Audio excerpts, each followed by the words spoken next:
আমাদের সরকারি কর্মকর্তা কর্মচারী যারা আছেন সবাইকে একটা অনুরোধ করব, আপনারা যেন কোনো ব্যত্যয় ঘটান, আপনাদের টিএ সুবিধা কোনো কিছু দেওয়া হবে না, সব কেড়ে নেওয়া হবে, সব কেড়ে নেওয়া হবে। কারণ হাজিরা যদি অসন্তুষ্ট থাকে আপনাদের কাউকে কোনো সুবিধা দেওয়া হবে না। হাজিরা যদি সন্তুষ্ট থাকে দরকার হলে আরো বেশি কেমনি সুবিধা দেওয়া হয় সেই চেষ্টা আমরা করব। এবং ভবিষ্যতে হাজিরা যদি অসন্তুষ্ট থাকে ভবিষ্যতে আপনাদেরকে যাতে না আসতে পারেন, আমার সচিব মহোদয় এখানে আছেন, উনি আশা করি গিয়ে একটা ফাইল উপস্থাপন করবেন যারা হাজিদের খেদমত ঠিক মতো করতে পারে নাই তাদেরকে তারা যেন কখনো না আসতে পারে সে ব্যবস্থা আমরা করব। তবে একটা জিনিস কি, শেষ ভালো যার সব ভালো তার।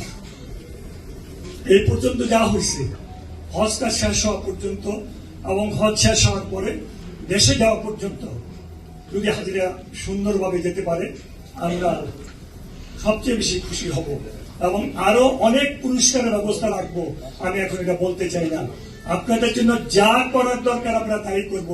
যদি আপনারা এখন পর্যন্ত কোনো কমপ্লেন কিন্তু নাই, কোনো অভিযোগ নাই, আমার আগামী দিনকেও যদি কোনো অভিযোগ না থাকে, কোনো কমপ্লেন না থাকে, দেখেন বৃক্ষতর পরিচয় কি ফল পরিচয়, আপনারা পরিচয় পাবেন যদি সুন্দর সুষ্ঠুভাবে হজটাকে সম্পন্ন করতে পারে।